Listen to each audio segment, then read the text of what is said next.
Today I'm going to talk about the applications you need on your phone to be able to function in China. At the end of the video, I'm going to talk about three things you need to watch on your passport so that you are not inconvenienced when you're in China, right? And before I talk about the applications you need, I'm asking you guys to subscribe to this channel so that it can grow, so that I'm able to bring you more travel tips. Now, let's talk about the application, right? The first application you need is Alipay. It's a payment app.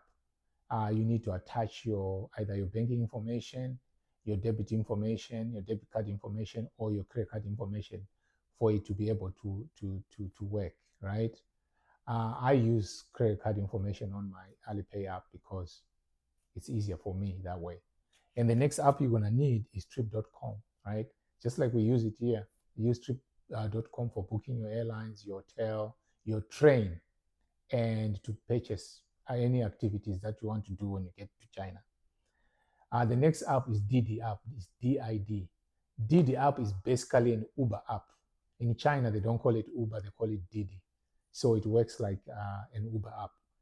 Then the most important one, you need to download the translation app, right? Most translation app come as default apps on most smartphones, right? If you don't have it on your phone, just download it. And most of these apps, they come with English as a default language on the app. But you also need to download on the app, you need to download Chinese Mandarin. That's the language they speak in China. When you get to China, some places they don't even speak English.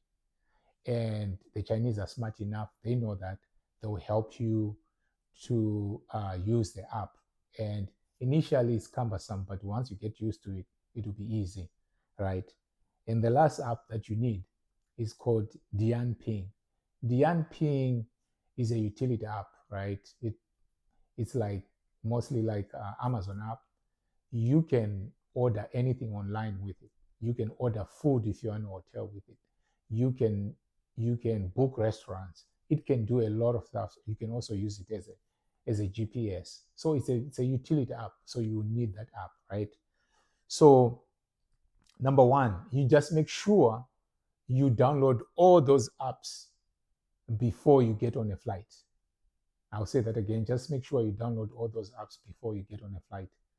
And don't forget that I am going to list these apps in the comment section below, right? Now, let's talk about your phone. For those applications I just talked about to be able to function, you need a Chinese local line. For all these apps to work, you need a local line. How do you get a Chinese local line? Your phone has to be able to accommodate a physical SIM. That's how you get a local line in China. If your phone doesn't take a physical SIM, you're not going to get a line. And then you'll be stuck, right? So let me say this again. For all the applications I just talked about to work, you need a local Chinese line. For you to be able to get a local Chinese line, you need a phone that can accommodate a physical SIM, right? And that's all to that one. So just make sure you have that. Now, let's go to the passport. I promise that I'm going to talk about the passport, right? Basically, it's obvious you're not going to go anywhere without your passport, right? But there are three things you need to watch out for on your passport. Number one, just make sure you check your expiration date. You don't want your passport to expire while you're traveling. That would be a problem. That's number one. Number two, check how many blank pages you have in your passport.